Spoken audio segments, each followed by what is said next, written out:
This is actually, Hang on, baby. oh, cool.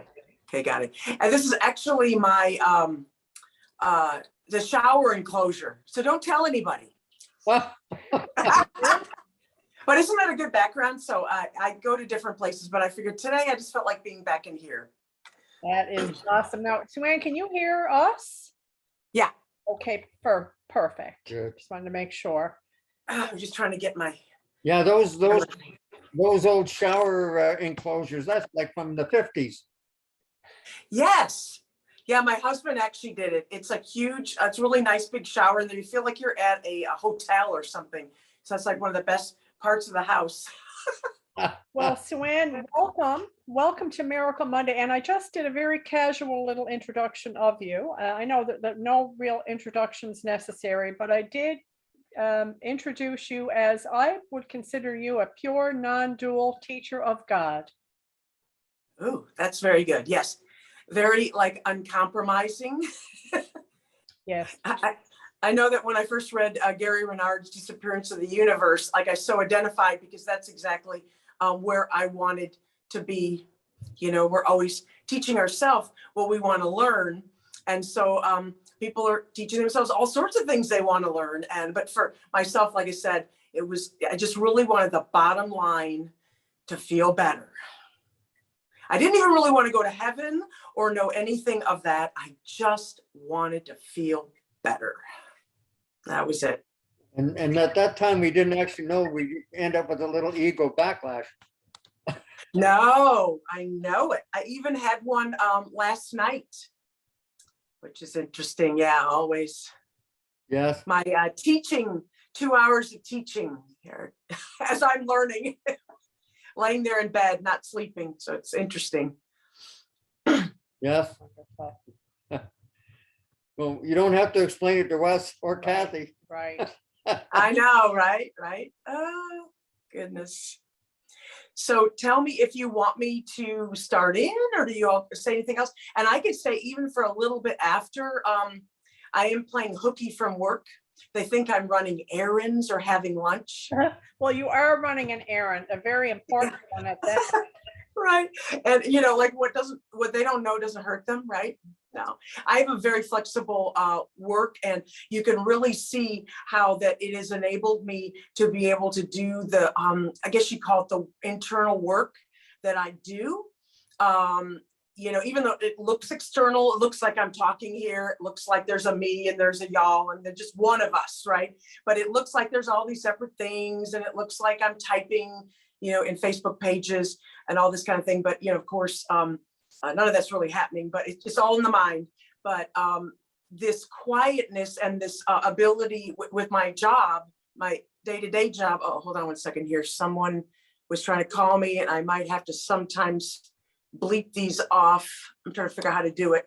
I think if I do that, it'll go away. Because since it is a work day, someone's always trying to call me. There it goes. Yay, I'm back. Okay. Yeah, I don't know if my camera goes off when that happens. I have no clue. But I'm on my phone, so that's hilarious. Anyway, but That's okay. Yeah. So I just wanted to mention, we'll pop back and forth between you know, like you on the full screen and the gallery view, so to speak, right? We'll just have fun with it. That's the way we do it. yeah, totally. Yeah, gallery view is really good too. And I don't have the ability really to do that because I'm only on my phone ever, whenever I'm hosting or whatever, talking or whatever I'm doing. But but yeah, so what always happens is, you know, like someone would say it's guided by the Holy Spirit, but actually I just sort of hear what's already on the script that will happen. And so I knew the structure of what I would say today. You know, just like a tiny little question that goes into the mind of like, well, how would you like this to be, kind of thing. And then I see what it is. And then I watch myself play it out as I'm doing it, right? So that's a really crazy thing. But I knew that I would be talking basically about two stories. One is about me, which is us. And the other one is about us, that's us. So, and everyone can see the content in this, although the form may look different because the forms are going to look like billions and billions of different things. And that's what all the splits were about. So now it appears as if, the one sonship mind is like broken, like a deck of cards or pickup sticks that fell on the ground every which way, and everybody now is their own hero of their dream, looking through their eyeballs, as if they're the only ones, and that they're, like I said, the hero of their story. So, but of course that never happened, and it's all still one. So, and of course, the most pure non-duality is that there is just God thought, and it's a thought of love that is unopposed. So in that, there's not even the Son of God, there's no Holy Spirit, there's no anything. And that's like the most radical of all, is that it's just absolutely nothing but that, and so in these stories, so the first story, and I'm trying to figure out where my camera is. I think I'm looking into the camera. Otherwise, I'm like, ooh, looking somewhere else, right? But anyway, can you still see me? Because another call is coming in. Yeah, that's what's going on. Okay, cool. I'm just going to ignore the calls and keep talking, because I'm not really looking at myself. I'm trying to look in the camera. But anyway, so the other thing I have to preface this with as well is that where I generally come from now is much more in Holy Spirit mind, atonement. I mean, it has all different words for it, right? But it's a universal experience. It's this experience of being united. Okay, so from that place, the language is all different, the viewpoint's really different, and you don't see that there's a world or that there's separations. And I personally, if you want to say back to being a Sue Ann, I go to Kate Greaves a lot, and literally I just go in my mind. I don't even go to things, in what you call a world and different videos and Zoom classes or whatever. But but I have read her things, and so I know of this stronger mind that's made it up a few more rungs of the ladder than I have. And so that's really what we're all really doing here for ourselves, is that so you can be the demonstration of a couple rungs up the ladder. And some people get mad at that, because they're happy where they are, and they've kind of plateaued, and they're in a resting place, and if you read the section on it was called the sorting section, but it's and remind me where it is. See, I'm so awful at remembering where things are in the course, but not the rules for the decision, but the other one. That's in the 5th stages of the development of trust, which I think the development of trust. Yes, thank you. Yeah. So in the development trust, you can find yourself in all different places within there. I mean, I almost wouldn't even try to say you're 1, 2, 3, 4, 5 or whatever. I mean, you will see yourself almost a little bit in all those places, and they do overlap as well. So you will see that there's times when you rest a bit, and I'm saying that because this is fine. And I'll tell you, and when I tell you the story, the little story of me, which is us, you will see also how this develops along as it goes. And that every place where you are is the most important at that time, for growth and development. You really can't skip steps. It's another good way to put it. But this is where I'm coming from. And so sometimes people misunderstand, or they don't understand, because if you're coming mostly from an ego mindset, you're going to see things in duality, in separation, and there's going to be separation language, and there's going to be me and someone else and another person, and me and the dog, and me and Holy Spirit somewhere else, God somewhere else. And so there's going to be a lot of those type of language and viewpoints, right? So what I'll often talk about is from the mind, being one. And so it sounds really strange at first. And it doesn't, and it's from this experience. So a lot of times people will say, where did you hear that in the book? Or where was this? Where was that? And I will really have to tell you, and that's what my story starts, is 27 years of self-studying, basically. And then 6 years of doing, basically closing the book and just doing in my mind, the true forgiveness process. And so that's really what I was tasked with about a year ago to talk about, that this experience that one has in the atonement, in that mind, once you completed like a little episode of a true forgiveness experience, and then you're in this experience that is just oneness with no separation. And to talk about that experience and then show the steps for anyone that, like, all day long, you can have that. You can have it for microseconds, 5 microseconds in a day. You can have it. It could stretch to 5 minutes, 5 hours. And then as the ego is undone, it begins to stretch into like most of your day, except when things that you have not yet forgiven come up, and you do the same process on them. It's actually very simple. Maybe it's kind of boring because like this is all you do, right? And then all that came up, and then you have to recognize what it is, do the forgiveness on it, and then eventually nothing more will come. And then you'll know, like, that would be awakening or enlightenment, because your mind is only in God, and that's all that it is, all it ever was, right? So in my little story, like back in 1989, I got the course books. And so as I began to teach, I would also be told different phraseologies and ways to transmit this, sort of like translating it in an ego framework, so we could type it and we could talk it and we could have a common language that is of separation. And that's okay, because that's where we find ourselves at first, of course. And so it started then, and I got the book, and I'm reading it, and many people have had this experience, like they're like, what is this? It's like in Greek or something. I do not understand one word it's saying. I grew up in a Christian background. I hear Jesus and Holy Spirit in these words, but it's certainly not what I learned at church, but there's something about it that you just cannot put it down. And I remember that was Ken's reaction to when he first read a little section that Helen gave him the first time he ever even looked at it. And he says, this is as beautiful as Shakespeare, and it actually means something. And so that would be a very good description of it. And so many times we may read for a while and not understand really what we're reading, but we just cannot put it away, because there's just something about it that's different than anything else. After we've done the smorgasbord or the buffet line or whatever we call of spiritualities, which doesn't mean we try some other things even after we've done it, but many of us, you'll hear, it's kind of a universal thing that happens, is that we find that this is probably our main path, and we just keep coming back to it.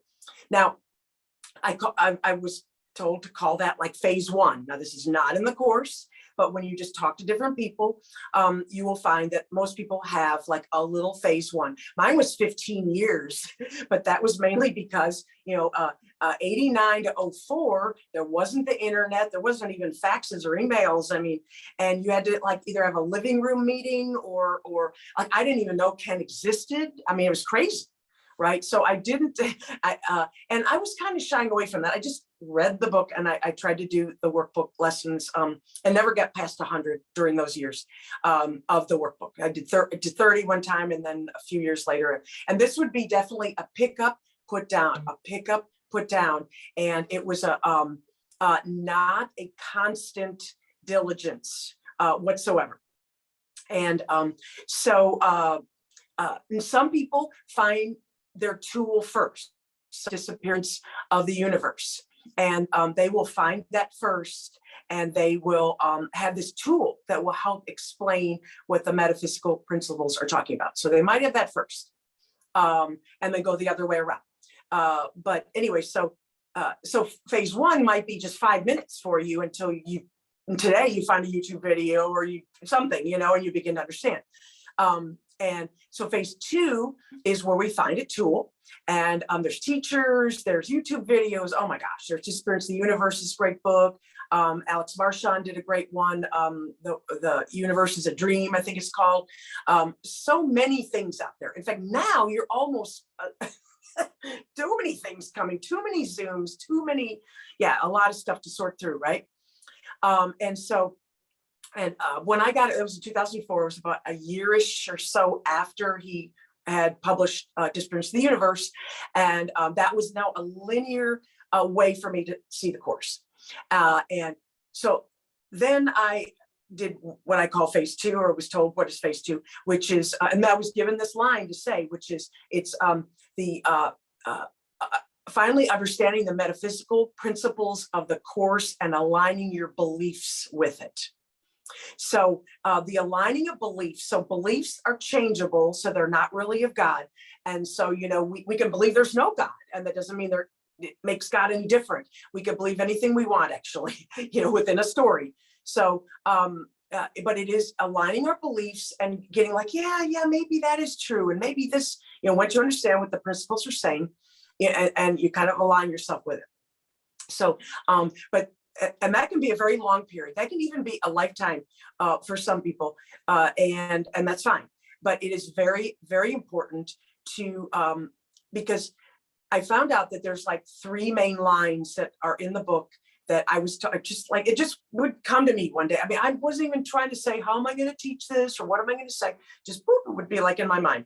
And these 3 lines were like super, super important, because they help one do the true forgiveness process as compared to forgiveness to destroy. So, because you're going to forgive your brother for what he has not done, which is a line in the course, which makes no sense, because we all saw her brother do it, He is really, really guilty, right? He's really, really guilty. And so how would we ever, even align ourselves with a belief like that, or an idea?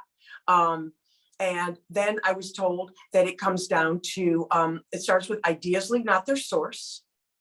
So then that is talking about how that actually the thought of us as a sonship never left God's mind. So from that, then comes the next line, which there is no world. And those couple lines were meant to be taken absolutely literally.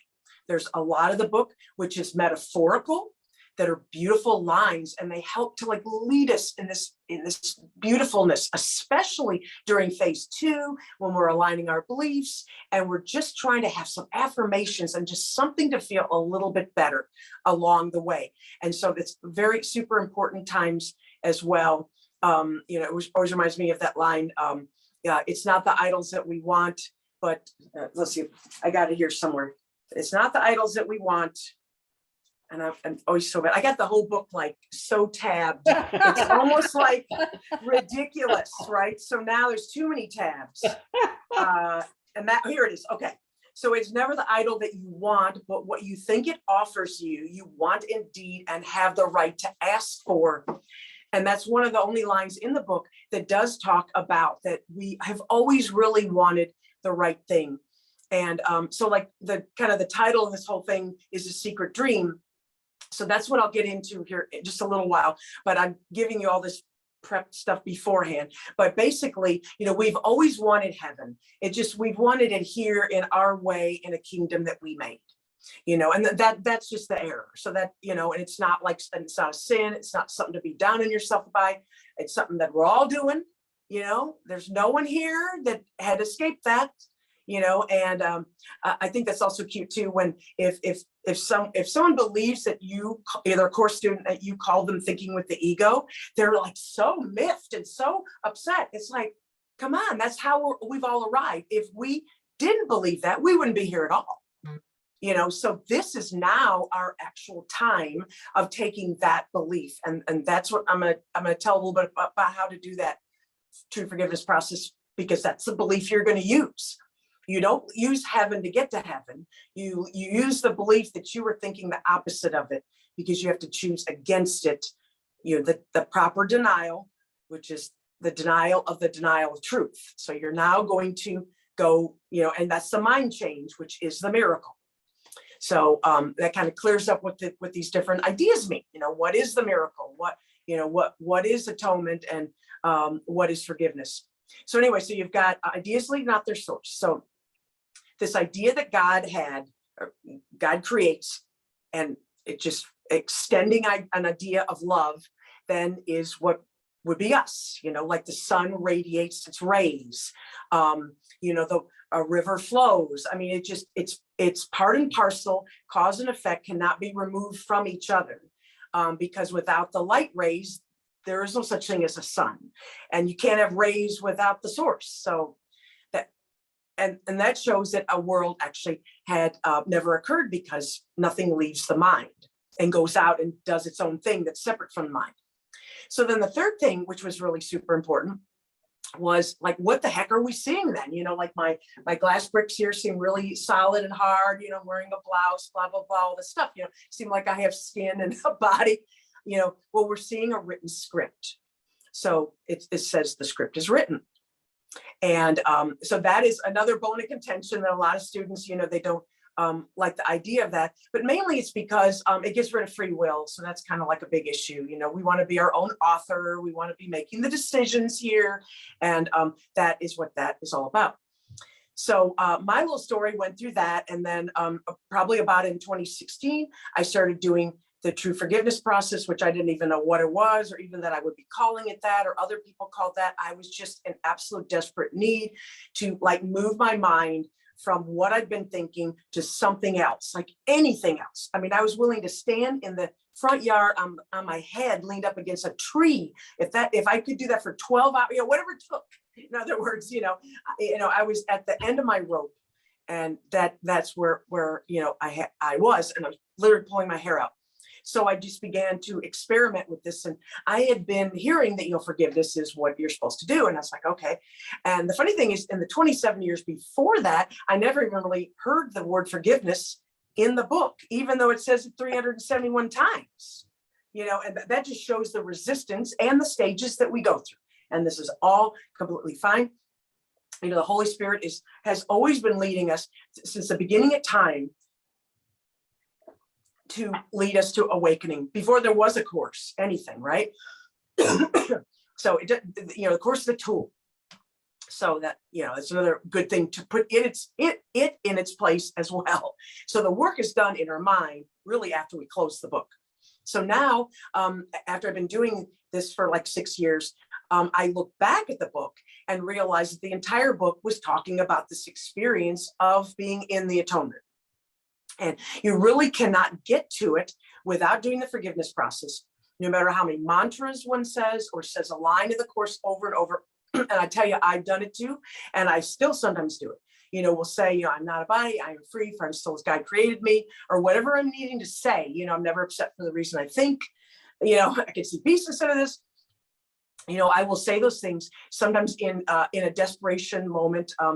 We were just talking about, like the dark night of the soul. So sometimes when you're in that, you just cannot see anything but the dark night of the soul, and you're just like grasping for straws. And if that's what one needs to get through that little bit, and that's why, like I said, I love that line. It was never the idol you want, but what you think it offers you, you want indeed and have the right to ask for, because you're asking for relief, you're asking for heaven and to return to your source.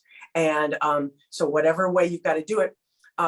But then as one progresses in their spirituality, then they will find that they will be able to start to do this forgiveness thing and change their mind. And then that is when the true changes happen. The ego does get undone, and it does not come, parts of that you've already forgiven do not come back again.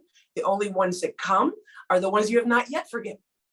And so it becomes a simple process all through the day of watching that come.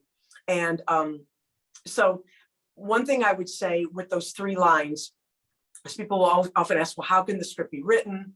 And so this is a story of us, all of us. So how did we get here and how do we get out?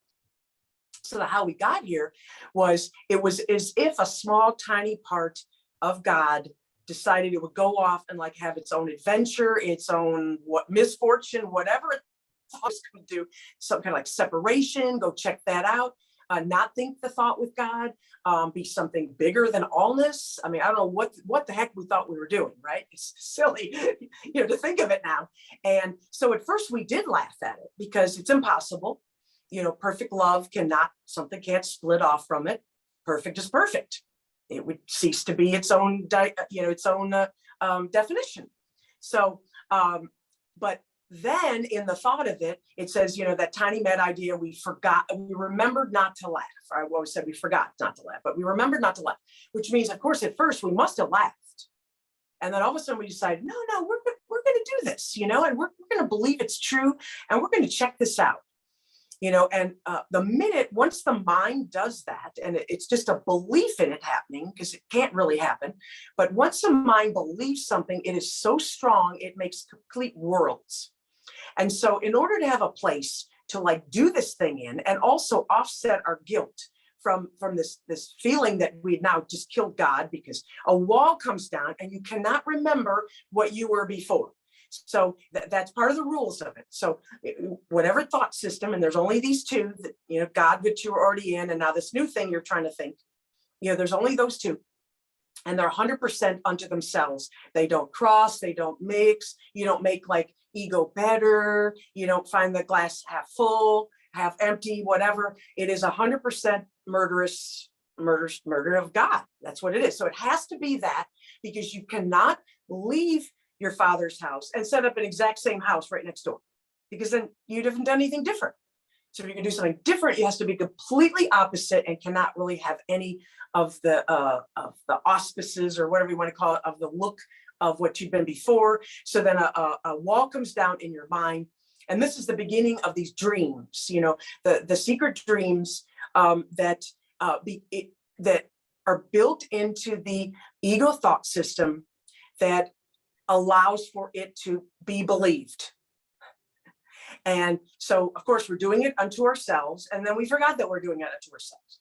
So there's all these laws that will keep us from remembering.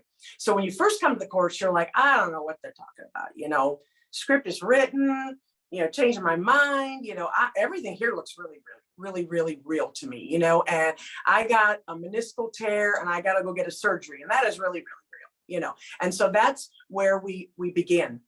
Now, the interesting thing with the script written is that when that tiny mad idea was remembered not to be laughed at, I guess you could put it that way, an entire world, like the Big Bang, just like universe of time and space, of all that could be thought outside of God, just like exploded. We could say it's like a timeline. Probably it was more like a mandala of a holographic nature with dimensions. And so every dimension, anything you could possibly think outside of God happened in that one instant. And then it says right in the book that that first error and all the errors within it were answered immediately. Of course, it's impossible, silly, can't happen, you know, and why would you ever do that? You know, all that kind of stuff. But like I said, but we decided to believe it anyway.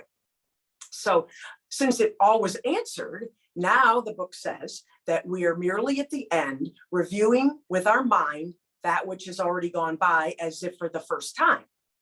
So this actually is a super helpful thing. Some people are like, what do I even need to know that? You know, what really helps is that you are no longer making any decisions in your life. Now, at first, that's super scary, and you absolutely reject that and hate it. You absolutely hate that. And you might even quit the course for a while. Throw the book down, throw it across the room. You know, but there is such relief in that eventually when one does align one's beliefs with that, because what it does is it gets you out of the driver's seat, and all the guilt, the second guessing, the wondering what I should do, wondering what if I married that other girl? You know, maybe my life would be better. Now I'm divorcing this one, but there was that other one, you know, whatever, you know, you're always thinking like, what if I'd stayed in the army? What on and on, right? So this gets us out of that. So now some people like to believe that there's a lot of multiple choices within the dream. Probably so. But I wouldn't really like focus on that, because the ego loves to pull us back in. Okay, you're doing the course, but now you're still making decisions to make different outcomes happen in the dream. And the whole reason is to get out of the dream and to exit it. And the first place you are is the dreamer looking at the dream. You know, and I would probably have to say that would be where I was, or where I am. I'm not like totally in heaven. Things still come up, dark night of the soul, different things I still have to forgive. But most of the time, I'm like the dreamer outside of the dream. And how one gets there is basically a mind training with this true forgiveness process that happens over quite a bit of time. I don't know how much time for everybody. For me, it's been a couple years. You know, I would say the first 4 I did poorly, and nothing seemed to be happening. And then the last 2, like a lot happened. And it sort of also seems to go very exponential as you're doing it. And you begin to see like as if you're clearing off more things at once, and you're getting deeper down to the obstacles of peace, you know, like, you know, you don't even want peace, you want to get rid of peace. And so you're like, you know, that, death, God, redemption, and like those underlying things. Above that is like family, relationships, and all these rules of the world that you're forgiving. And on top of that is probably what I tell people to start with is, the spoiled milk, the dog just pooped on the floor, the things that are frustrating. And, but like say the dog pooping on the floor actually has this really, really deep meaning that nothing ever works here. Something's always happening bad. And it always seems to be happening to me. So that's like the real depth of like this split from God, like I don't know where I am. I don't know what's happening. And bad stuff's always happening with a little bit of good thrown in there. But I always know when there's good, then a bad thing's just right around the corner.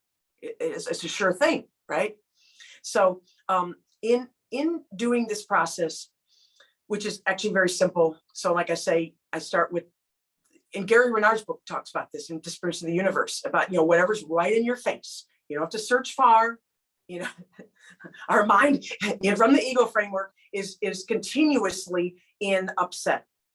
So the first thing we have to realize is that we're upset, and to pick a thing that you just saw happen, and you have to be also at the point of realizing that, I'm not really tolerating that feeling anymore of being upset about something.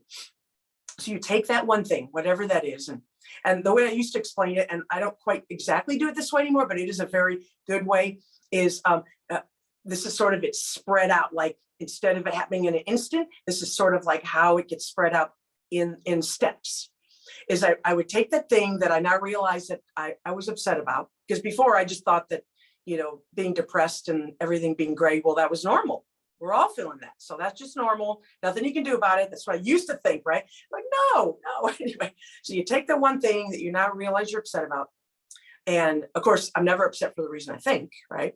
So we're going to find out what we're upset about. So you put that thing, the dog pooped on the carpet or whatever it is, you put it in, what I do is I would imagine as if it was out of me. So now I'm in my mind and I'm looking at it from a distance. So whether it's sort of like a nondescript blob beside you, or you're above the battleground, or you're looking like you're sitting in an audience, looking at up on a stage or seeing a movie, these are all really great tools to use, visuals and feeling kinesthetic things for setting the situation up. And the reason you do that is because you want to get this objectivity. And then that's what the decision-making mind is. And now you're in your mind and you're not in the problem anymore. And you're out of the ego system, actually. And first, you don't even know that, right? But you're out of that system and you're looking at it like dispassionately. If you feel yourself start to get upset again, you got to put it back out there, because we keep wanting to take it back. We want to have our answers. But and one of the reasons why I would put it as a blob, for me specifically, was that I didn't want to see any specifics of the problem, because if I saw the bad email or I saw the person's face there again, it would lead me right back into like ego being upset. So it would give me a dispassionate advantage to also say that what I think I'm getting upset about really is nothing. So if I look at the details, then I'm calling them real. So by having them be abstract, right? The mind is actually abstract. So I'm more in my mind, right? So now I'm in my mind, and Ken Wapnick called it the decision-making mind, even though the book doesn't use that terminology. It says we're the decision maker. It's always telling us to choose again and decide and these things, but he kind of coined that phrase. But so then I also used to ask Holy Spirit, come look at this with me. May I look through your eyes? And so then I would literally almost like imagine I had like different glasses on or something, just anything that helps you to kind of do this process.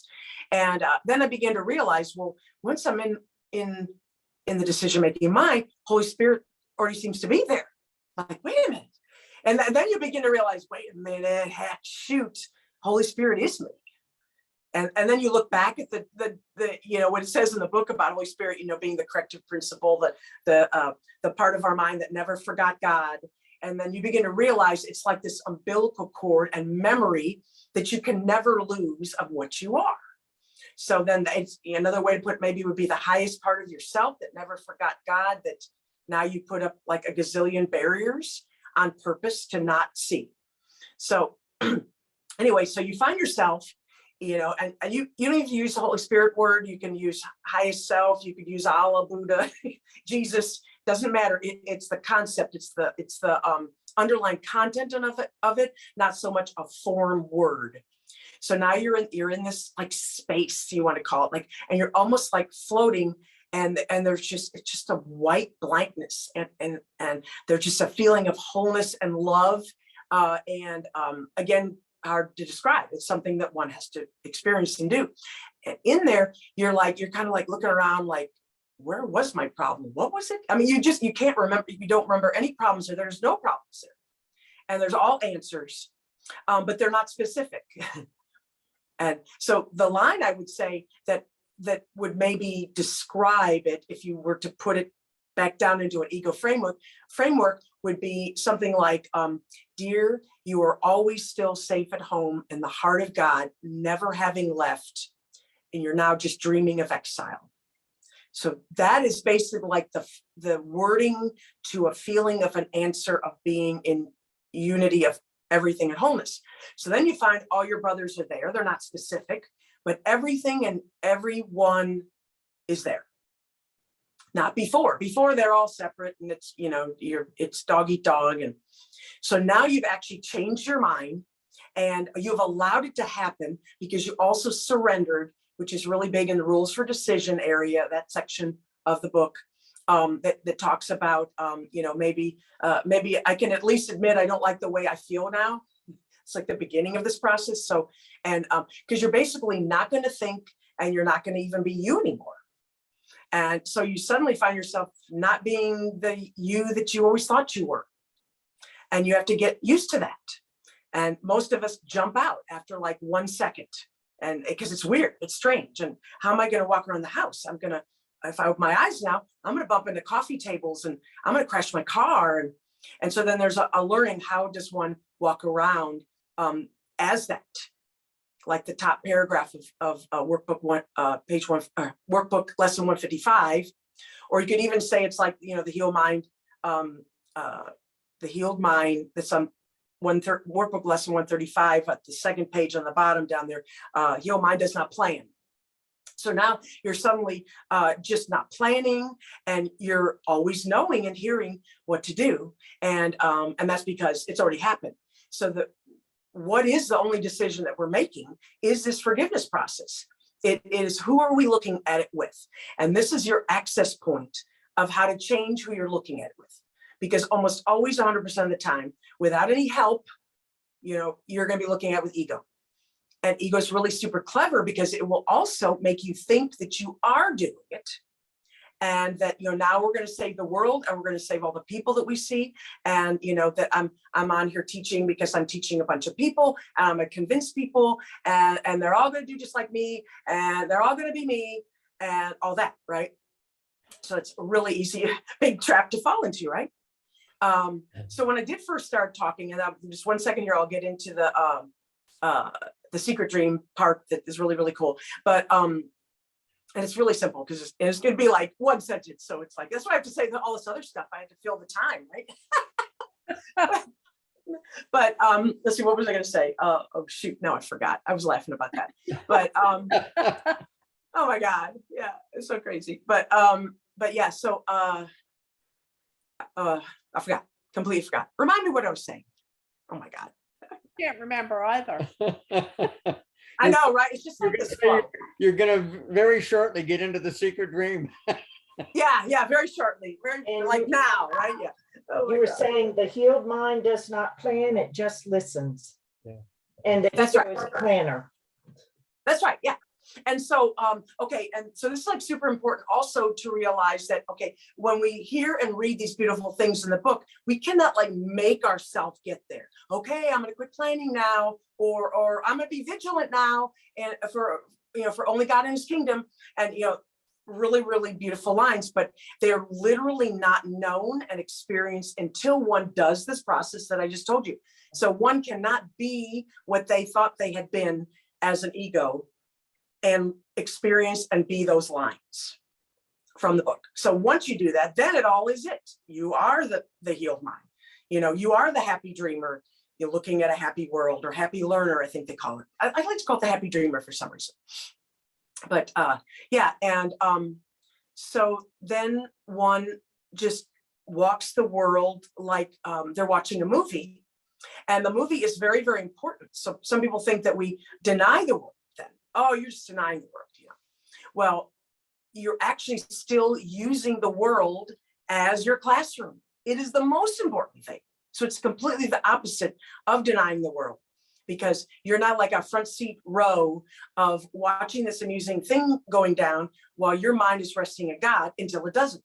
So suddenly something bugged you. And I always talk about like getting back up on the stage. So you're in the audience and you're either watching it with Holy Spirit. You know, like I said, those are the two choices. So that's what I'm going to say. So with the script being written, your only choice is who are you going to watch it with? So you're always only in the audience, and this movie or this play is going on up on a stage. And so, and if you decide to watch it with ego, you're going to climb up on the stage and you're going to become your character. There's a character made for you.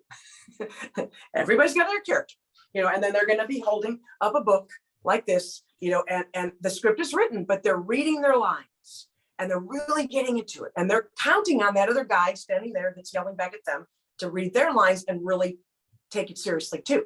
If one of us decides not to, the whole thing falls apart. You know, if you go, I'm not even really there. Well, then that other one like has no one to yell against, and then he's going to turn around and find some other character who is playing the game. So I guess that's a good point to talk about the secret dream, because it is a game. and so, you know, the book in a few places talks about children's toys, and that we finally will put them down, and we will finally realize that, you know, we played with them for a time, you know, but we don't need them. And another really good line from that hooks into that is, no one leaves this world and all its ills who looks back on it with condemnation. Meaning that you can't hate the world and leave it. Whatever you hate, you keep, because you've made it real. And there is no hate. There's no such thing as that. Just love unopposed. That's all that there actually is. So this other thing that we've been thinking that we thought were our thoughts are not even our thoughts. So then you begin to be this dreamer and realize that, oh, like I said, everything I thought I was thinking, that wasn't even me. It's actually a tool and a system. So the ego is a thought system, whole unto itself, with all these dream parts to it. So it puts you in a dream that, yes, I want to make my own world, but now I'm going to say I didn't do it. And it's happening to me. But I want to be in charge of the whole thing and I want to control it. But no, it's happening to me. I'm a victim. And y'all are at fault. You're all at fault. And if God comes along, I'm more innocent than everyone else. Because look at me, I'm just so innocent, right? So, you know, and it's this game that has these specific rules to keep individuality going. And so while we're enamored with individuality, and another rule it has, even if you're not getting what you want out of individuality right now, there will be something in a minute. Like we'll prepare for a marathon and we'll do a marathon. And then we'll have achieved something, or we'll make sure our college or our kid gets through college, or we will get our own college degree, or we'll marry, or we'll do all these things, right? So all these things that we're planning and achieving and goal setting, these are like the dangling carrots, that those will then make us happy.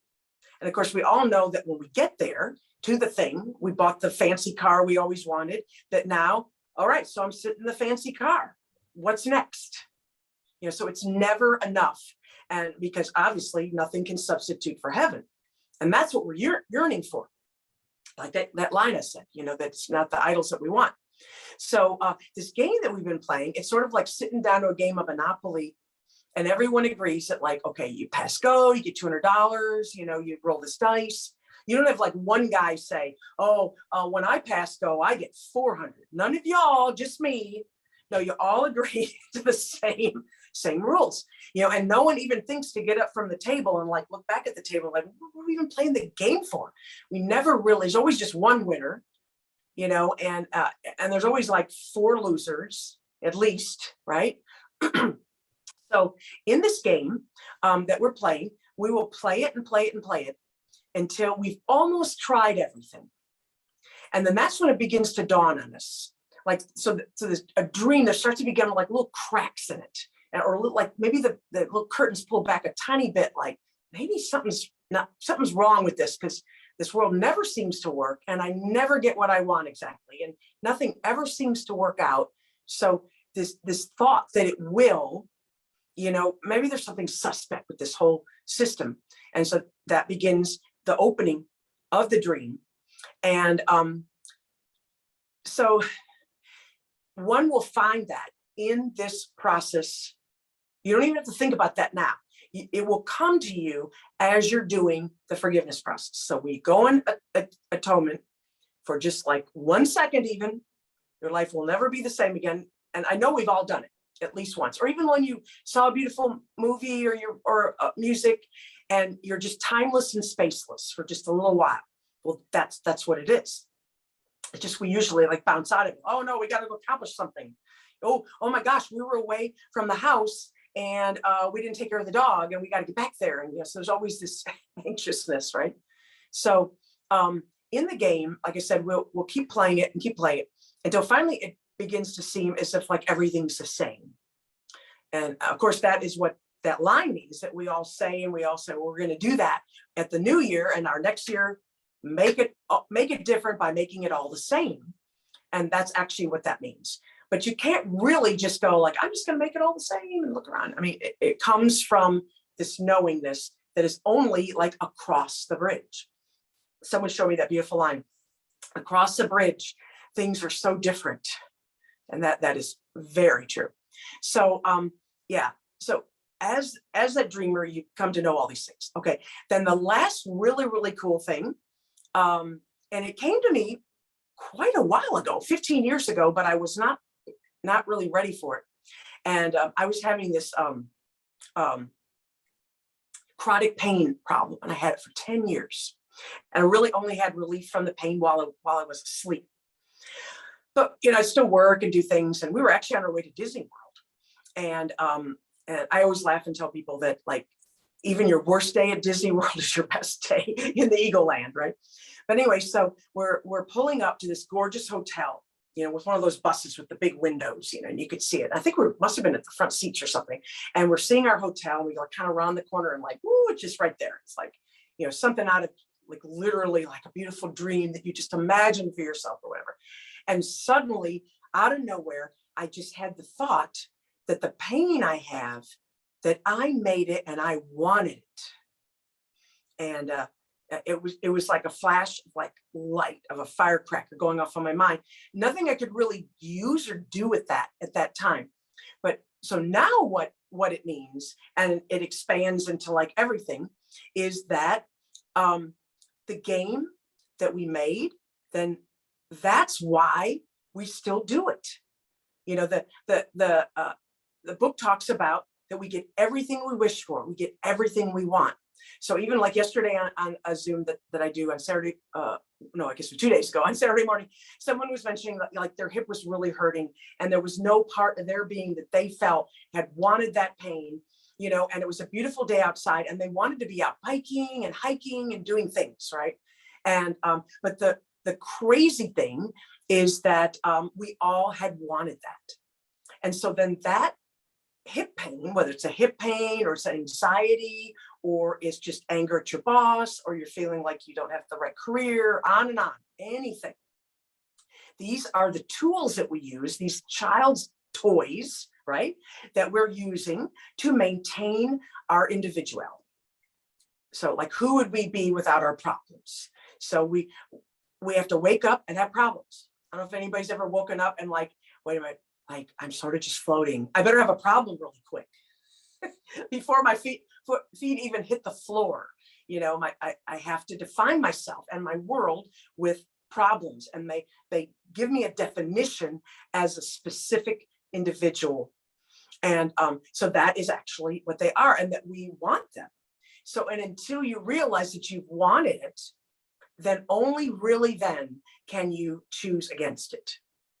Because you could choose against it for a while, but until you realize that you wanted it, then you look at like, okay, well, why would I want it when it's always been bad?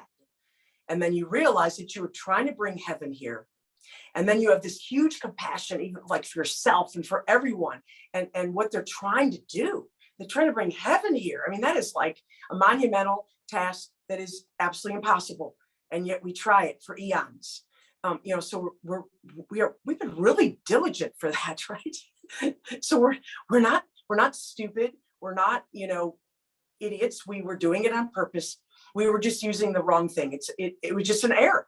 So that is how you leave it without condemnation, is you realize that you wanted it, and then you can honestly then choose against it. And that's the only way to have heaven thought. You can't go right to heaven. That's why there's the forgiveness process. You can't go right there. Otherwise, it's just an affirmation that lasts for just a little while. Make you feel good for 5 or 10 minutes, but you cannot keep it, and it doesn't undo the ego until you choose against what you've been thinking. And like I said, that's the last key, the very secretest of dreams, is that we want it. And so then that key finally opens the box to be able to choose again. Yay. And that is it. Woo. Amazing. Closure, right? That's amazing. Almost 1 hour, right to the minute. Was it? Well, just about. That's actually a bit of an exaggeration, but we're heading up to the hour Pretty mark. close, about 5 minutes, yeah. Wow. I So, didn't plan it that way. Sue, how would you feel now? What I normally suggest right now is that we take a 5-minute break and that we meet back here in 5 minutes for a Q&A discussion, whatever erupts, whatever unfolds. Perfect. Yeah, I could stay for a while. And like I said, I'm playing hooky for however long I'm supposed to play hooky for, right? Okay. Work will always be there. What's that? Especially work will always be there, especially in the job I have, which is like this amazing flexibility that happened to be there for me in what I do. So It's fine. yeah, and potty break, right? You know what I heard you say? The portal will always be there, which is true too, right? Whatever we need will be there in the moment. Like the opportunity will arise to do something like this, for example, in your day. Totally. Yeah. Yes. So And what we realize is that it's already happened. Right. Mhm. Right. Right. Okay, so let's take a 5-minute break, guys. Okay. A water break, coffee, use the washroom, whatever, and come on back here and we'll carry on as if we were normal, but we're far from normal. Okay, I'll be right back. 5 minutes. Guys, all right.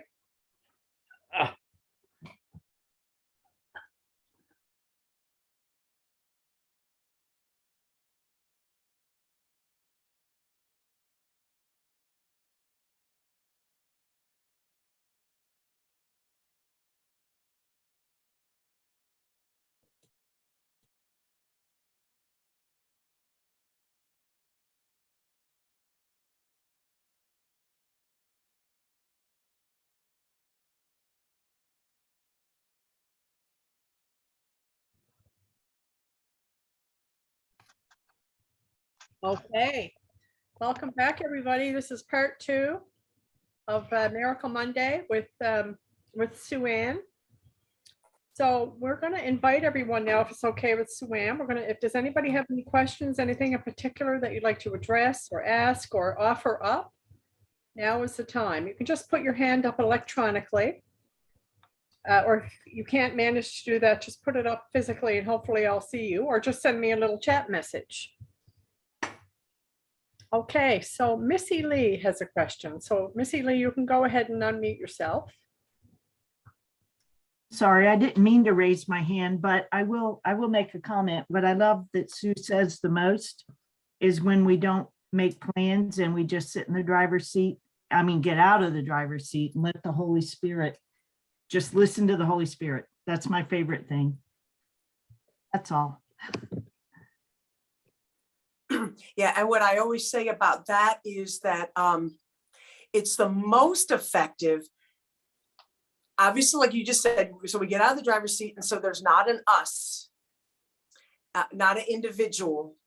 And probably the best way to do that is through that forgiveness process.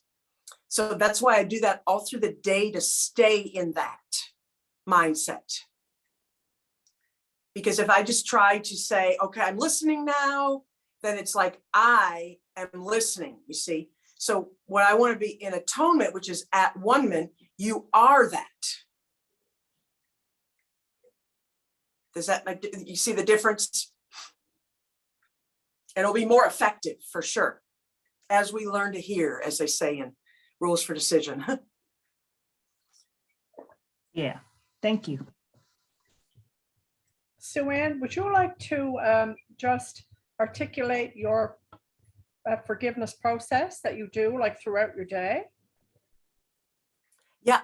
So when I notice something that I'm upset about, whenever there's, a feeling, a memory, something that seems to be happening in the world. So this is past, present, future.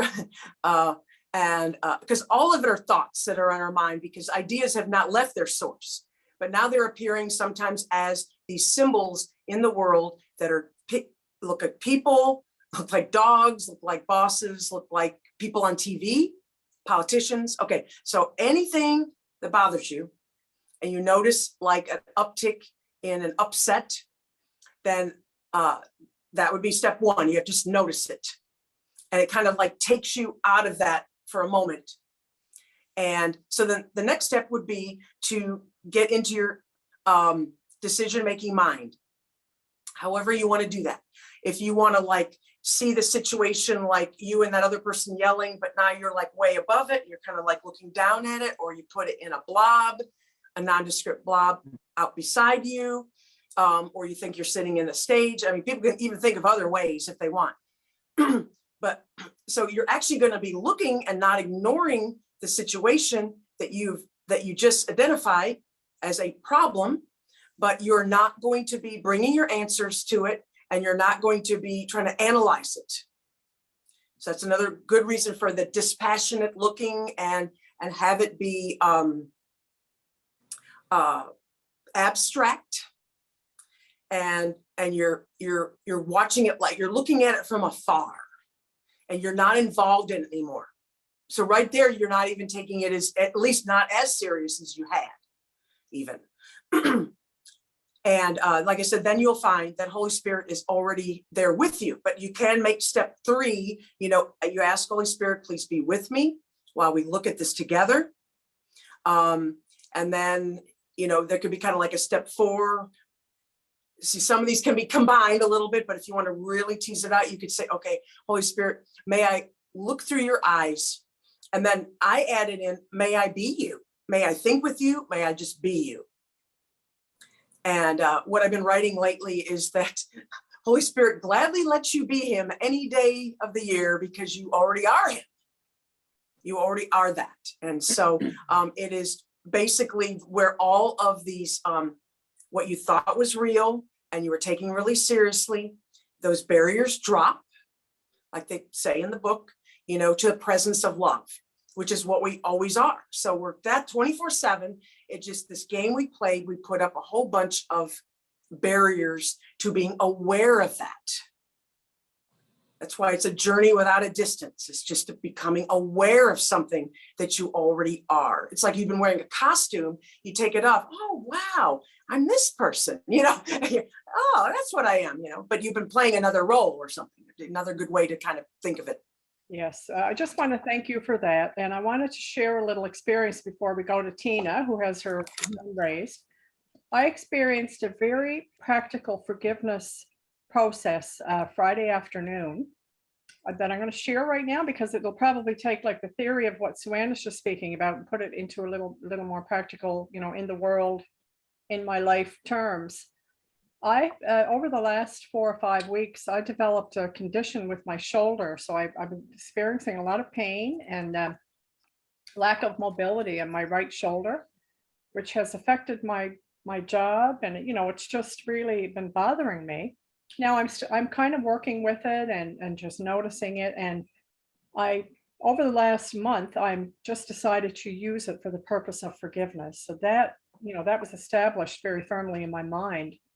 So Friday afternoon, I had actually, on Thursday, I went and got an x-ray and I got an ultrasound done, and all that kind of thing.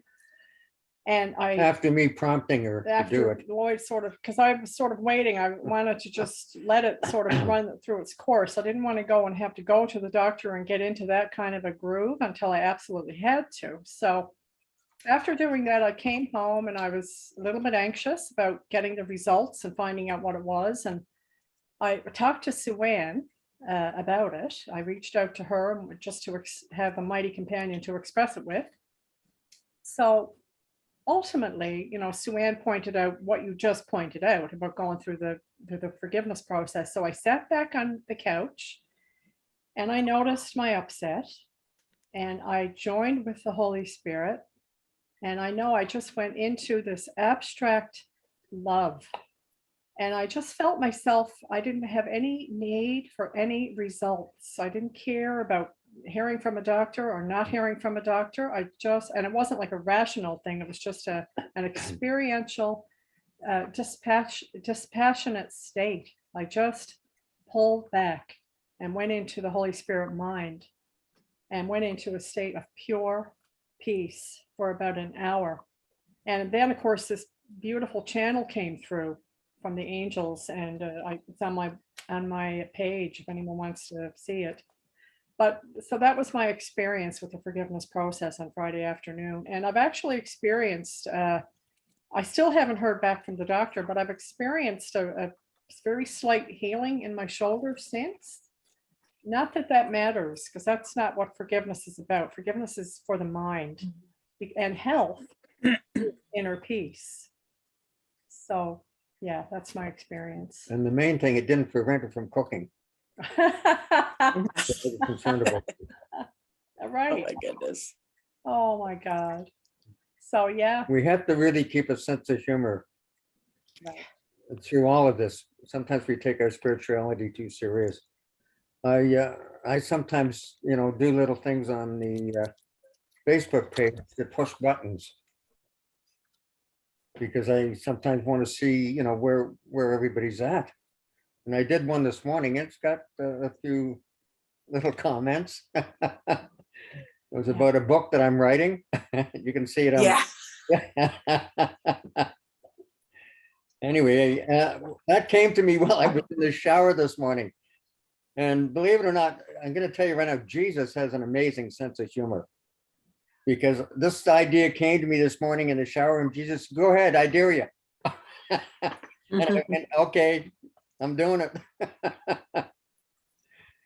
So yeah, Jesus. Totally. Yeah, our fear really just drops away, when we're not under the rules of the world. Right. Yeah. That's exactly it. Yeah. I was in the middle of this forgiveness process. What I realized is that it doesn't matter about what the results are in the world. Like I had to detach myself from that. There's nothing in the world that can save you. The world I see holds nothing that I want. There's nothing that can save me, so to speak. I have to go to God.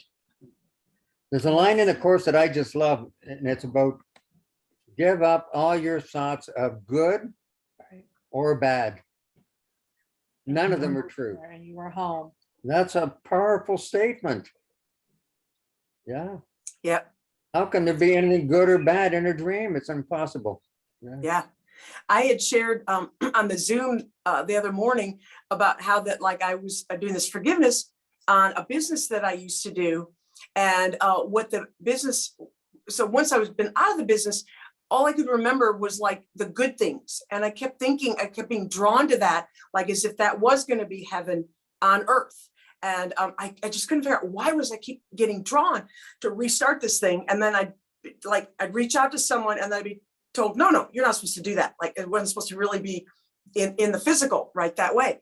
And so I was like, why does it keep happening like that? And so then I had this vision of how that it's like a little coin, that is the good and bad side of everything that we think is happening in the world. And it's really, really tiny. It brought it right down. Instead of being huge and in my face, it was became a tiny little thing to the correct size. And both the good and the bad were there. And so the thing I thought was heaven was just opposite side that has a negative on it as well. And it reminds me of what Ken one time said, you're in a special relationship, and as long as someone's giving me what I want, but the minute they don't, then it turns into the hate that it always was. Right. So it's just, and so then I was in heaven, and then there was this tiny little coin that was everything I ever thought that was outside of God. Right. in proper perspective. Yeah. Yes. Yeah. As the Course says, the problem has already been solved. Yeah. Yeah. We're reviewing mentally that which has already gone by, which is another way of saying the problem has already been solved. But we're just viewing past occurrences. And during the forgiveness process, we're watching the script, that's already over, Yes. that's coming up for us to be forgiven. I saw Angela just say that we're so attached to our meanings, I think she wrote. Right. Yeah, Yeah. And, and that's because we want it. So it seems strange. Why am I attached to these meanings that are not even helping me and I'm upset about them? Yeah. Why am I attached to those? And it's because it's a tool to keep us separate. And then, like I said, when you open that last thing, oh, I wanted to be separate and I thought I'd bring heaven here. Right. It was actually good intentions, where they say your good intentions are not enough. I liked what Earl Purdy said when he was here as a guest speaker.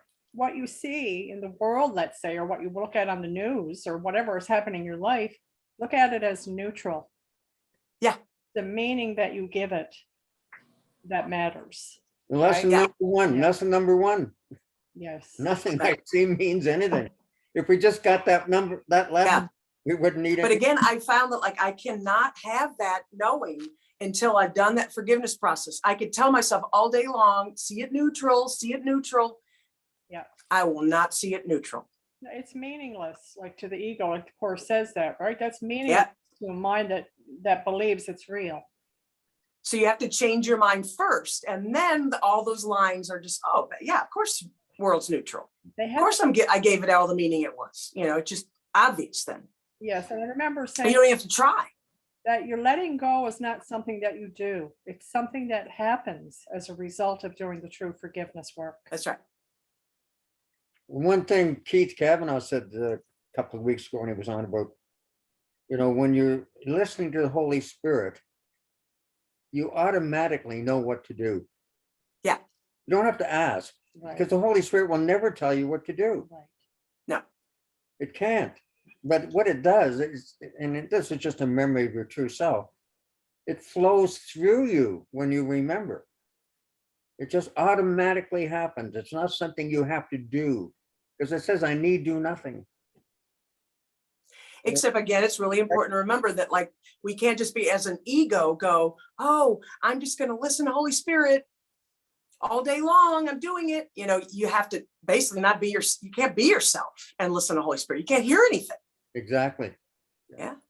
And you can't hear guidance, I call it guidance, or that flow that comes through you can't come through if you're in fear. Right. Or if you want to do it your own way. It just sits back, doesn't get it, knock yourself out, see how that's working for you. All right, we got two people here with their hands up. I think, was it Lori? Lori, did you have your hand up now for a little bit? Yes. Okay. Well, no, I haven't had it up long. Okay. Go ahead. You want me Go for to? it. Okay. So, Sue Ann, I think I even posted this underneath one of your posts this week. I'm curious to know, I watch a guy that is a non-dual teacher, and his way of explaining what you just said, where you can't just say, I'm going to be in the Holy Spirit all day. What you're actually doing is when thoughts arise in your mind, you are not letting them just be there. You're looking at them and deciding, is that, you're not identifying with the thoughts. So I guess I can't exactly know how to say it. So a thought arises. I know what and you're asking. instead of- Yeah. Yeah, a thought arises, instead of you getting caught in the thought and suddenly you're there and it means something to you, you just let it go. No. Okay. No. Okay. So it's usually like a thought feeling that comes with some kind of an upset, which everything is that, right? So it's yeah. So it's like everything. And so then I automatically do the process I just tell you, but it happens really fast now. So Okay. I basically know right away, oh yeah, there's that stuff that it gets thought that's like a tool. They're not even my thoughts. Yes. Yeah. And so then I go, oh, and like, do I want those? Is that thought getting me anything? Is it helping me? Am I feeling better because of it? You know, is it doing anything? And then I realize, I remember, oh yeah, I thought it would. And then this all happens like a split second, right? So that would be how you tease it out in words. But then I right away choose against it, that it doesn't help me. It's not helping me. And then I go back into basically where I have like no thoughts at all. Okay. And then I walk around that way for as long as possible. Wouldn't we all want to walk around that way? So then you walk around and you're seeing things like, I'm in my bathroom here, so I see my towels over here. Luckily, you guys can't see that, but you know, my ear swabs right over there. But anyway, you know, and so I look around and Kate Greaves describes it really well. So I've literally looked to her for that explanation of it, is that because the mind is love and that the barrier's gone and now you just are that, then everything looks like love. And isn't that what the Course says? You know, you're going to totally change your perception. That's what it's talking about. Okay. So then what you do is everything you look at, there's no disconnections from everything. Everything is all one, and it's all love, because love is in your mind, right? It sounds like a bunch of words, right? But it's this experience. So you walk around like that until the next thing upsets you, whether it's, you know, dirty dishes in the dish, you know, whatever floats your boat for being upset. So really there's like no thoughts. And so, but there is a flow of knowing what to do, but it's not of me and not coming from me. Okay. So I am not the me that I thought I was. And then I know what to do next, literally on a script. So it's like, I can't move my hand different any other way. I can't do anything different. and I'm literally like an avatar. That's why it says like on 155, you know, you look as if you're doing stuff. What does that one say again? Workbook lesson 155. Let's see here. I always talk about. Okay, there's a way of living in the world that is not here, although it seems to be. And the reason why it says that is because you look the same. You look like you're still doing stuff. You do not change appearance, though you smile more frequently. Your forehead is serene. Your eyes are quiet. And the ones who walk the world as you do recognize their own. Yet those who have not yet perceived the way will recognize you also and believe that you are like them as you were before. So whatever that perspective, probably why I brought this in here. I brought my little chart. I always show my little chart of people, how we're looking and interacting with each other. We first have made the decision in our mind, this little stick figure, these terrible drawings and my handwriting, no one can read it. But anyway, it's still the original drawing one that came to my mind. I ran over and drew it. But anyway, so the little guy here. And so we make decision in our mind first. In such a split second, we have no idea. And of course, ego is the default system. So we're mostly just thinking with that. And then so it says here, projection of thought. So then the perception comes back exactly what we wanted. It's like a little loop. But like you're talking to this guy, but you're not hearing them at all. And they're over there talking. They're crying their heart out to you of what's bothering them and how upset they are. You're not hearing any of it. You're over here in your world, and you're only hearing what you wanted to hear, right? And then I can't remember why I was saying this, but I love this chart. But anyway, I didn't do the chart. Anyway, but then the person who has chosen Holy Spirit, this is how you overlook the body. They're seeing that person and they're understanding it because they were just that person a minute ago. But now they've chosen different. They've chosen not to think those thoughts. And now they see that person and they have the compassion for still believing they're in a world. But they know they're not. They're over here, they're like seeing the innocence in the one mind, right? But they're not like discounting the person or making fun of them or ignoring them. But they've overlooked and they see love. That's basically how that works. I don't know if that helps or not. I don't know why I was supposed to say that, but it did. Okay, thank you. Helped me with the forgiveness process. Yeah. That changed my life, like in one day. It was taking responsibility for my own projections. My life turned around in one day just because of one thing I recognized that there was a person bothering me in my dream. And I finally realized I put that person there to bother me. And when I really understood that, it was like night and day. Ever since then, it's just been a breeze because I took responsibility for my false projections from my split mind. Right, yeah, that's your, that's a tool you were using. And Yeah. I love to call it that too, because we're not the ego. Like I said, we're not those thoughts, Right. but we've been using them Yep. to get an outcome that we wanted. And it worked very beautifully, right? So you put that person there, you're upset at them, and it worked good, right? You stayed a victim, you stayed upset, and you stayed individual, right? Yep. While that worked until it didn't work. And you're like, wait a minute, this is never getting me what I want. It's when you realize you made it all up, it makes a big difference. Yep. That you're not a victim. You're not a victim. Yep. Nancy had her hand up. I sure do. Yes, Sue Ann, this is so cool. I love Thank it. you. Just a couple of weeks ago, I experienced the secret dream. That is so cool that you're talking about it. And what happened was I asked Holy Spirit, look, I've been trying to awaken for a long time and it hasn't happened. Why not? I've been doing all this stuff. Right. And Holy Spirit said, I'll show you why. And I said, okay. And Holy Spirit said, you can awaken right now if you want to. Do you want to? And I said, yes, please. So it started happening. It started happening and things were opening and suddenly they stopped.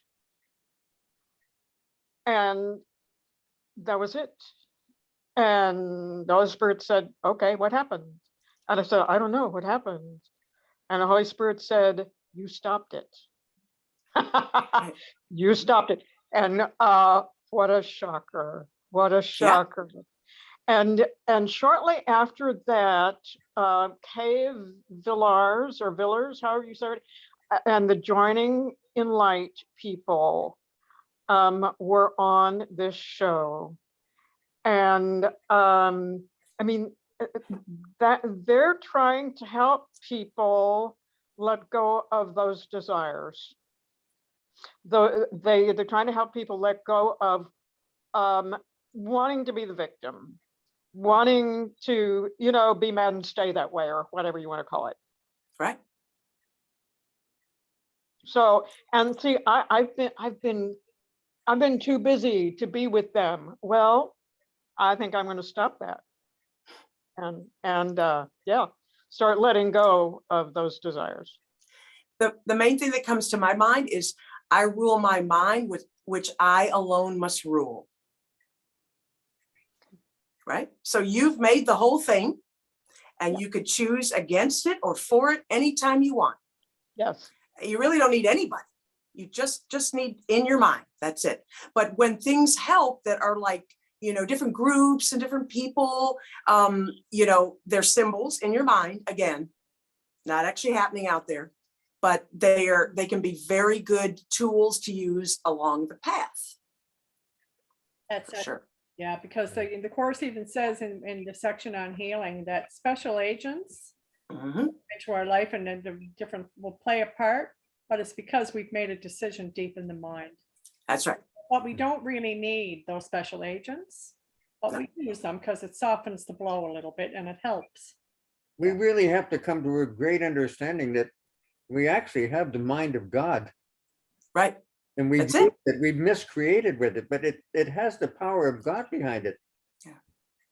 And when we really get that, we start to watch our thoughts like that's what we are. We watch like a hawk. So God knows of himself and what is also himself. And that's it. Yeah. Yeah. It reminds me, so I had like this knowing of of Jesus. So like if you have like get a knowing of Jesus or someone that's dead or alive even, again, it's symbols in your mind.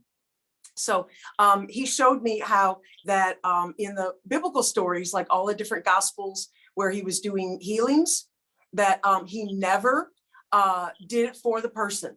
He never waved a magic wand. He always made them do something. So that was the thing that was sort of like the magic that they had to do to realize that they had the power in their mind. There was also a good thing about those times was that people were more closely aligned to ideas that like they maybe call evil spirits or whatever, but that our thinking was affecting what our body was. And so now there's a lot more like science, you know, and we believe in you know, like more victimization, as if like a bug just comes and gets me, or, you know, or my gallbladder goes bad just for no reason or whatever. But yeah, so it was nicer to work with that in those times, but he would always tell them, you know, stand up and pick up your pallet and walk, or Yes. go down the river, rub your eyes with mud, rinse it off, and then you'll see. So he never just Lucian said, Macaulay now says you that. see. Yeah. Because he's unable to do that. Yeah, I mean, the only thing you could do, and that's the part I didn't cover, was on, I encourage everybody to read page 1, Introduction Manual for Teachers, because in there it talks about how you're only ever teaching yourself what you want to learn. It talks about there's only 2 thought systems. It talks about you can't give to anyone, and this you learn by teaching. And so what you learn from all of that is that all you can do is be a demonstration of a choice that you made. So when you've made the choice against the ego thought system, then you end up talking about it. And those that hear, they may make that choice too, but they're just parts of your mind. That's it. Yeah. They're not actually people out there to save. Thank you. Okay, and Barbara, you have your hand up. Go ahead and unmute yourself if you like. Hello, everyone. Hi, Barbie. Glad to be here. I wanted to say too what Nancy was saying is I tried to do the Join the Light, that Zoom group also, and I feel like I don't have, I'm too busy. I can't do it at the time that they want to do it. And I feel like I want to join that too, because it's something I think I need to join. And see, to me, prayer, I feel like I pray all the time. And I was looking at the Song of Prayer. I have the little pamphlet, and I've had it for many, many years. And I was reading page 2 just as we were talking, and someone brought it up. And it's 7, and it says, praying to Christ in anyone is true prayer because it is the gift of thanks to his Father. To ask that Christ be but himself is not an entry. It is a song of thanksgiving for what you are. Herein lies the power of prayer. And I thought maybe expand on that,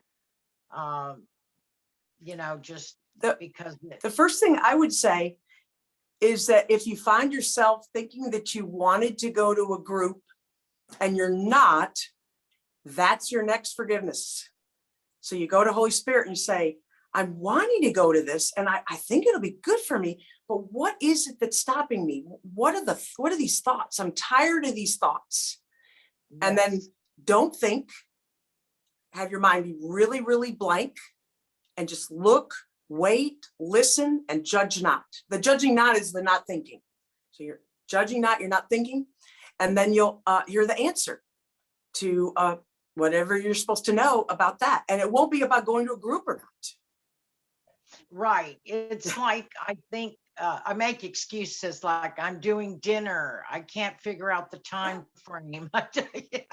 These excuses. But those are great tools, you know, to keep us separate. So, all right. So you're using some tools. Great. Yes. Are they helping you? Exactly. And that's what you decide in your mind. Right. What we're always sorting what is helping, getting us closer to heaven or farther from heaven. Right. Okay. that answers it. Thank you so much, guys. We are the decision maker. Yes. Yes. And you know, when we're ready to know what that blockage is, it will be given to us. Right? The truth of it will be given to us. Like I asked one time about what was the fear. It was some fear that was coming up for me, and I didn't really want to know what it was until I did want to know what it was. And when I did want to know what it was given to me in my mind. Right. And I knew it to be Of true. course. I didn't need anything other than that. Because Right. it's the recognition, you know, when I heard it, I recognized the truth. And then I was ready to let it dissolve. Yeah. Just to look at it. And It's absolutely solid, right? I mean, you can't be unconvinced of it. absolutely not. It's, Yeah. you don't wonder if it's true. It's just Right. the content.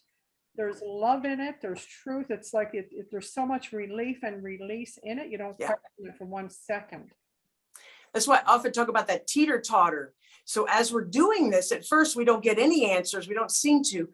And then all of a sudden, like it becomes like a teeter-totter where reality becomes more solid than the dream.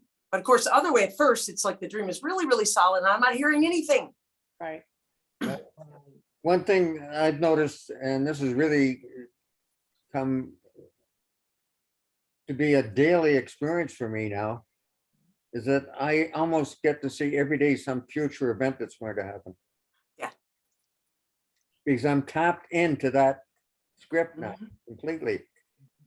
And Yep. sometimes I'll come home and turn the TV on and something will come on. And I'll say, Stephanie, I know we were going to watch that. I had a little vision of it, you know, a few hours ago.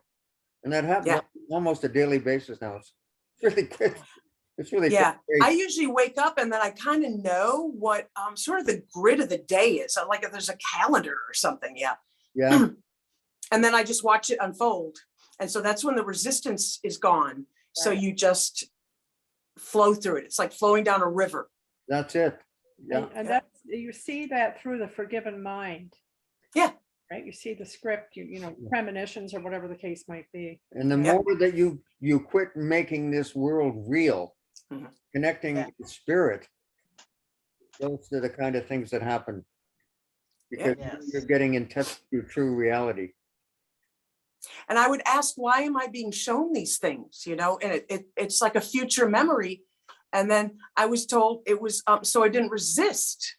I was like, oh, I don't even like that word, resist. What are you even talking about? And then, so you won't resist looking with me, Yeah, meaning the Holy Spirit. that's it. And that's all it was. It wasn't to know. It's not a parlor trick. It's not to know the future. Oh, now I know the lottery and I'm going to win. And I know the horse is going to win. Or it's nothing to do with that.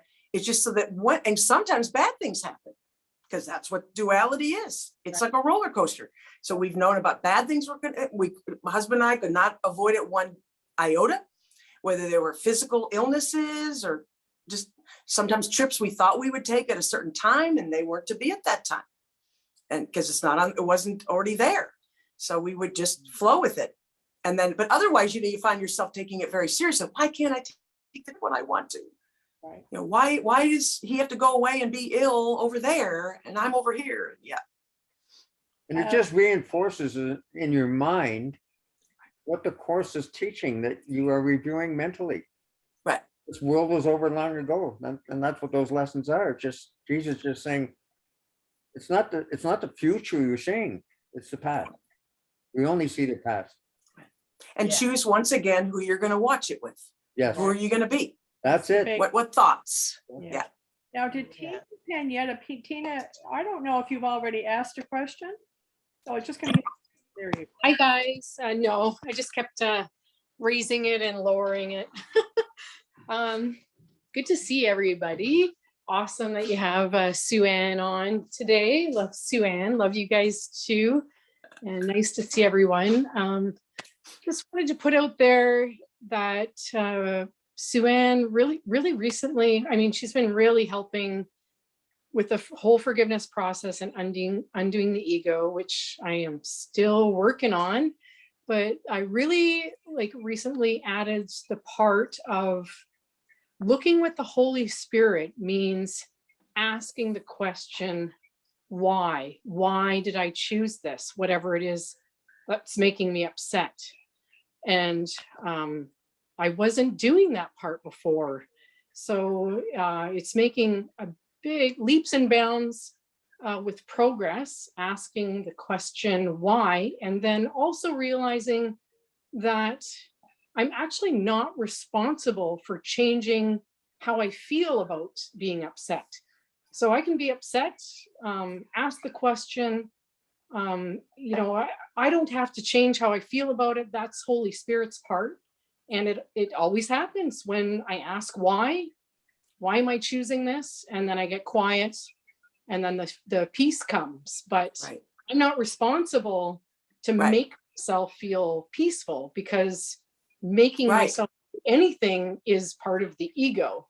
So those two last little bits of the forgiveness process is really wrapping things up for me. So I thank you guys so Right. much. So grateful for all that you're doing, because it's definitely helping along my journey. Thank you. Yeah, Bless thank you, Tina. Yeah, and so like, you know, if we came already peaceful, then what are we doing the process for?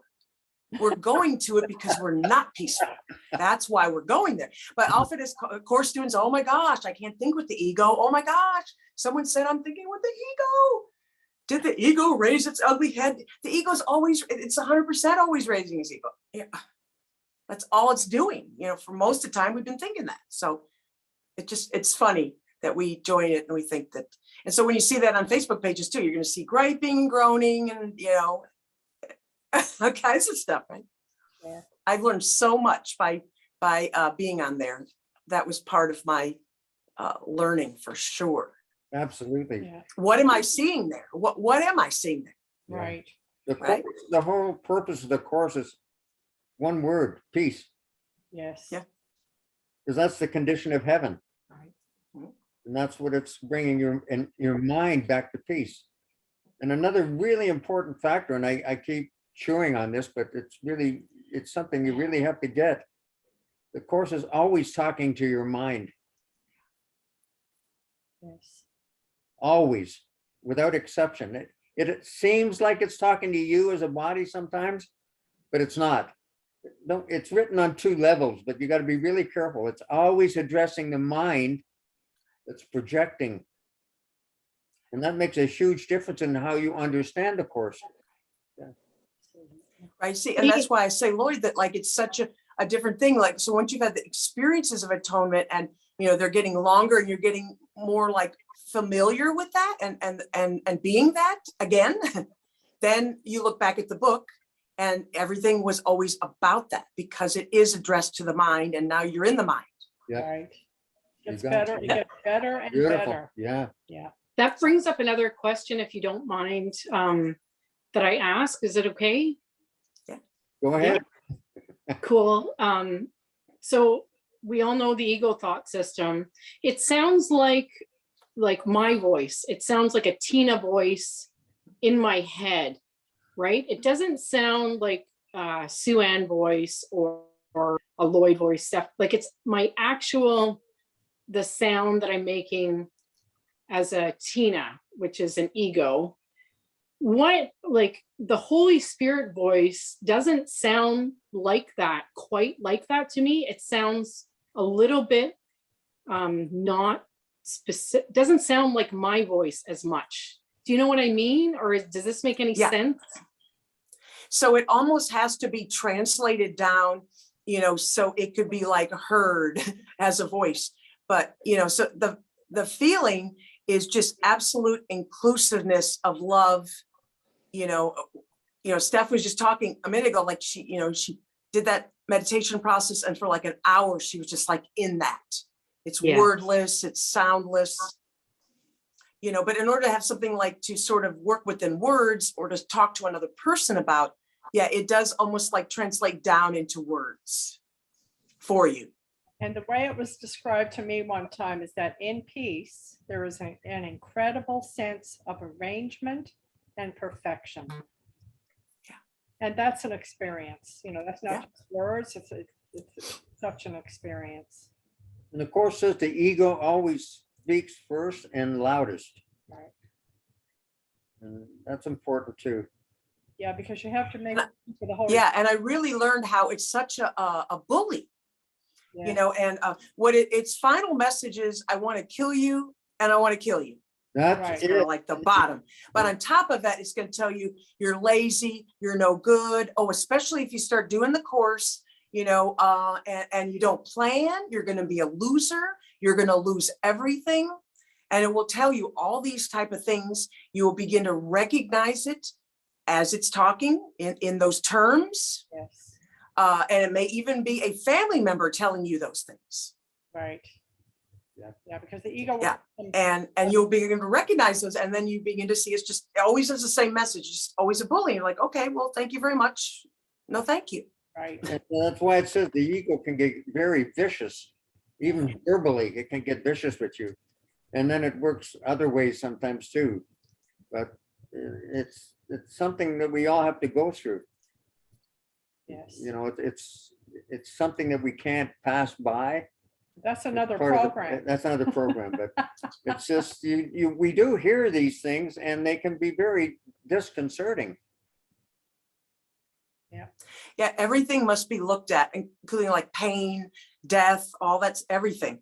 So everything has to be looked at, and as the teeter-totter moves and it gets more solid for you in the real world, then you will have like this grounding in that and that ability to look directly at it. Really, until you have that, you will not look directly at it. And you will have different miseries and different pains and all kinds of things.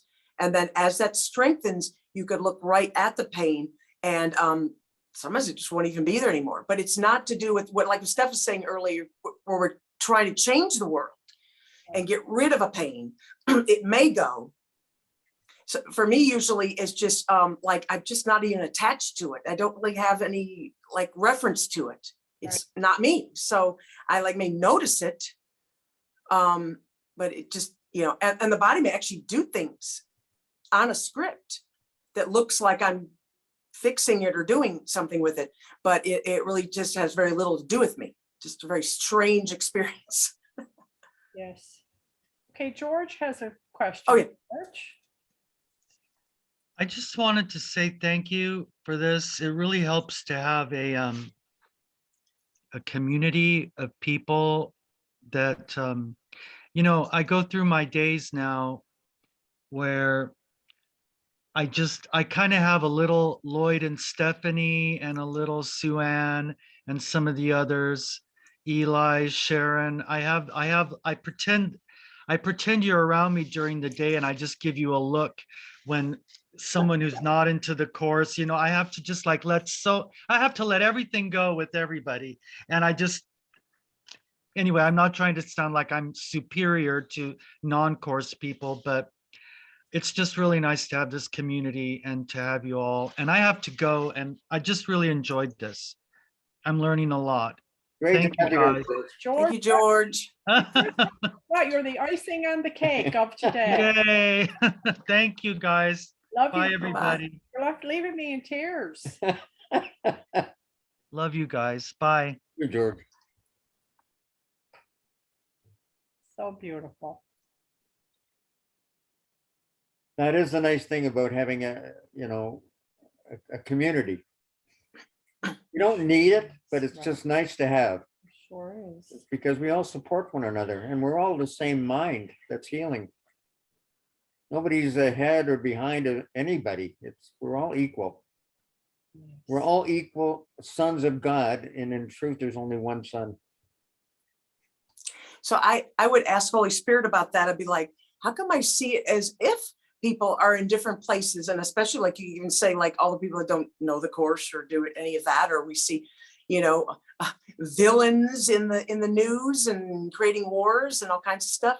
You know, what is all this that we're seeing? And, you know, I basically was just given the answer, you know, the mind is moving from duality to non-duality. And so and obviously it already happened. It's already done. But in a story, it is appearing as if it be sort of along a timeline of that. And that's what you're seeing. And that each person at the spot where they are, they think that it's kind of like the end all be all of where they are. Right. And that's why it's also important to have someone saying like, here's the next rung up. You know, so like I said, I really rarely listen to anybody anymore. Don't hardly go on anything or read anything. But you know, like Holy Spirit is like I say he, right? But is like adamant, or I'm trying to think of the word for sort of like tough love comes, but that sounds kind of weird, but just absolutely non-compromising. And I think that's because I don't want compromise. Right. So, you know, I'll walk out from a Zoom or something and I'll be like, if you even thought you were just a human talking to people, you got it all wrong. I'll like hear that in my mind. I'm like, it's sort of like a joking thing. But something that is for me. People may hear different ways. They might hear it softer, kinder, you know, but I don't want a fake kindness that doesn't let me see the next rung up Right. and reach for it.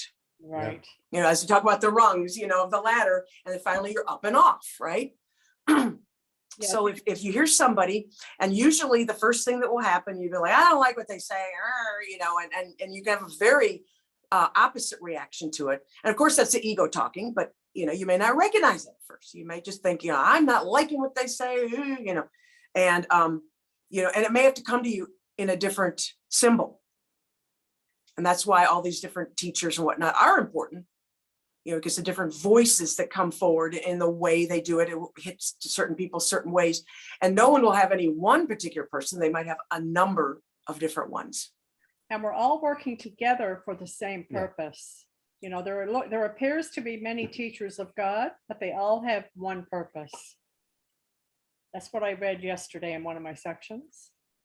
And you Yeah. know, you may relate to a teacher early on, and then as you go along, that teacher just doesn't do it for you anymore. Right. And you're moving on. Right. But they're Yeah. all helpful. I mean, even And they're not even out there. even the new age sector, which I was in for, I don't know, 10, 15 years. I read thousands of books, but it was all helpful, even though it wasn't giving me the truth. Right. But it was leading me somewhere. It was opening up my mind to a different reality. Let's put it that way. Absolutely. Yeah. That's what I'm saying. Yeah, it moves from that duality. You get less and less dual. You get these less and less dual ideas. Yeah. But literally, there's no people out here. So there aren't any teachers. Right. It's you teaching yourself in your mind. So I always tell people, you're it. That's it. Yeah. You are it. And There's so what you're nobody else sorting and you're in the seeing room. in your mind, and you don't have to rush, oh my God, I missed that one Zoom that was yesterday that probably had the thing in it, you know? Right. The answer. Yeah. I always use that phrase. There's no one else in the room. So I'm going to just stop the recording now. I just want to thank Sue Ann, and we're going to carry on with an after party or the afterglow. If anybody wants to, come, please feel free. Okay. Yeah. So Well, thank you so much for letting me come on. I really appreciate it. Really good. Helps me. it was Oh, everybody's absolutely pleasure. amazing. Yeah. Okay. I'm gonna just ask everyone now that would like to unmute to thank Sue Ann and to say back to her that she gave out. Thank you, Sue Ann. Thank you. Thank you, Sue. Ann. you. Sue Bye-bye. Ann. Thank you, Sue Love Ann. so much. you. Thank you. It is It was an nice. useful Thank you. Uh, Very, very good. Thank you. I needed Thank it. you. Thank you. Helpful. Thank you. I needed this today. Thanks, Sue Ann. You. Awesome.